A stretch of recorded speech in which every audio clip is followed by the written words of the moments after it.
Hi, my name is Jack Krupa. I'm here to talk to you about a topic that is very important to me. That topic has to involve cancer, and in this case, the rarest form, synovial sarcoma, the rarest cancer. So first, when we talk about cancer, we need to talk about the specific type and what exactly is it. So synovial sarcoma is a rare type of cancer. It affects the soft tissues typically in the body. You can find that around your joints and your muscles.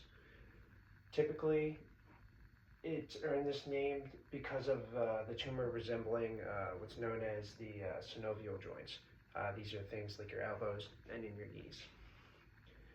It's a slow-growing cancer that takes its time, but it is also known for eventually becoming very aggressive and being capable of metastasizing, which means in this case that it is able to spread to different locations once being discovered.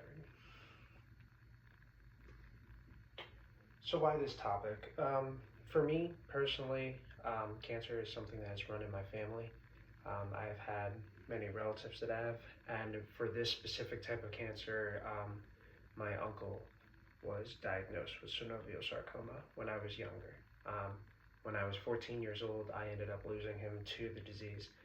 It had started in his leg, and it metastasized, reaching to his lungs. This topic is very personal to me, as he was a big influence in my life.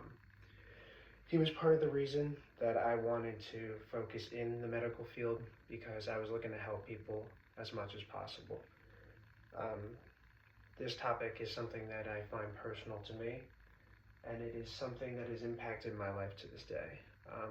I've always had a fascination when it comes to whether diseases or any other information out there in the world that is kind of the unknown, and I think that has kind of drawn me to researching more into these type of things, especially looking for treatments, cures, things along those lines. So I think with the mixture of my own personality as well as the influence that my uncle had on my life is the reason that I ended up choosing this topic. So I talk about the rarity behind this disease, and the part of the reason that is important because it shows just how difficult it can be in order to be able to treat something that is this rare.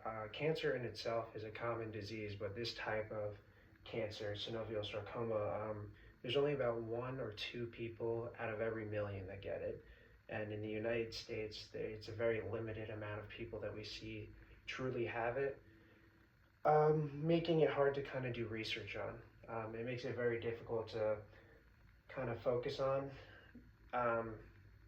and especially because the life expectancy for someone who is diagnosed with synovial sarcoma is typically about 5.7 years, meaning that there isn't a lot of time once we discover the disease, even in the early stages, to do enough research and trials to kind of learn more about it.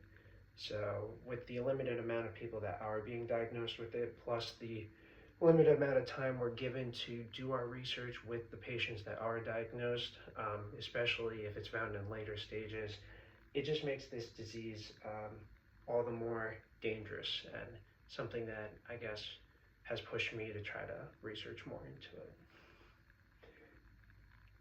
And the hard part is that there's no definitive factors yet that have been concluded in what might be causing the formation of synovial sarcomas. We have been unable to find enough evidence to prove what might increase the risk of it. There are some possible causes that have been suggested by science. However, the problem is we can't deny or confirm them. One of them is radiation. Exposures to large amount of radiation. Like other cancers, there has been evidence that radiation can increase the amount of tumors that might grow in the body, which could become cancerous, as well as, in this case, increased exposure to chemical carcinogens. As I said, these are just theories that have been brought out there, but there has not been definitive proof about whether or not that these can be directly linked to causation for synovial sarcoma. So in order to really talk about synovial sarcoma itself, we need to first talk about soft tissue sarcomas, um, or otherwise known as STS. So synovial sarcoma is basically a subset of this group. Um, Most soft tissue sarcomas can be found either in the bones or in the tissue of the bodies itself, as in the name. Um, Typically, you'll see them lie within fat, muscle, nerves. You can even see them in the blood vessels, deep skin tissues. Um, they can kind of be found generally in those areas, but sometimes you will see them form in other locations, such as in the head, in the chest. For my uncle, it started, as I said, in his leg for the synovial sarcoma, which then ended up spreading into his lungs. It metastasized there. Um, Sarcomas are not a very common thing in general.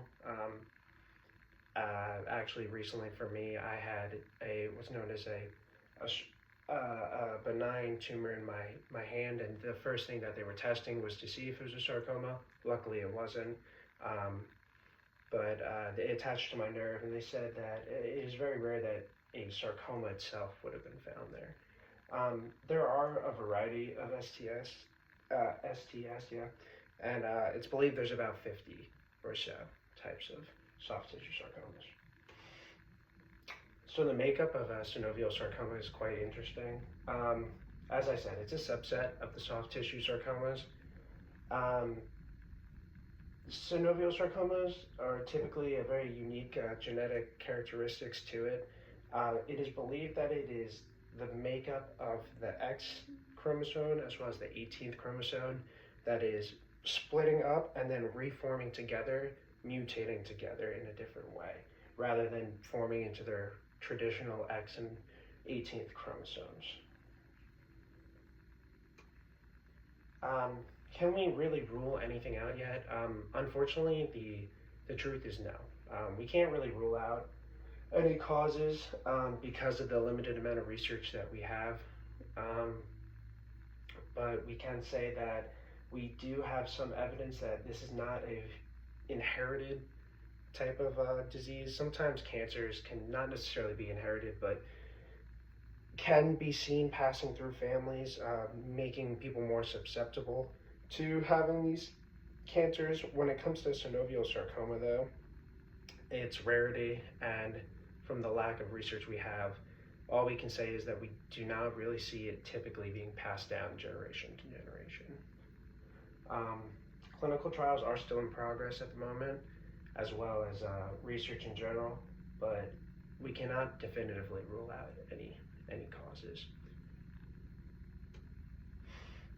Symptoms. So initially, most people actually don't even complain of any pain. They just see lumps starting to form. When you see these lumps starting to form, it is advised that the best thing to do is get them checked out, because in my case, as I said, with my hand, it was a benign tumor, just a cyst basically growing on the nerve. But sarcomas will also start out like that, which is why it's important to get them looked at. Eventually, with the increased growth of that tumor, it can cause some pains in your joints as well as in your muscles. It can cause numbness, and then it can kind of increase pain in the area, including swelling, as it will start to spread. A lot of doctors had said that sometimes the symptoms itself of synovial sarcoma kind of resemble arthritis.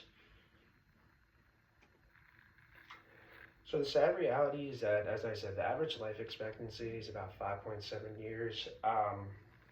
When first diagnosed with synovial sarcoma, the 5-year life expectancy is around 59 to 75%, while the 10-year life expectancy is around 40 to 50%. When you look at the numbers, though, even continuing, you can see that over time, since the discovery of synovial sarcomas, it has seemed that the numbers are slightly improving because of new technology, new medicine, better health care. However, it is still one of the higher, mortality rates for cancer-wise. It is one of the cancers that, in reality, it is not curable. It is not something that could be really taken care of.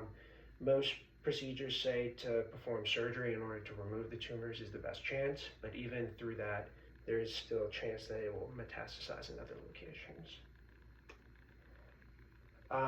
Inheritance-wise, as I was saying, there is no evidence at the end of the day that this is an inherited gene. It is just a mutation between the X chromosome and the 18th chromosome. There is some correlation between having certain inherited other conditions, such as the Leaf-Rhyman syndrome, which has been believed to potentially be correlated to it, but there is no actual definitive evidence. In conclusion, this topic is just important to me because of my uncle. He meant a lot to me, he inspired me, and I would love to learn more about what was the disease that sadly took his life. I also think it's important to study these type of diseases to see how progress has been made in science, and that hopefully one day my generation can be part of the change that is able to help solve these unknown answers. So, thank you. And this is my sources. Thank you.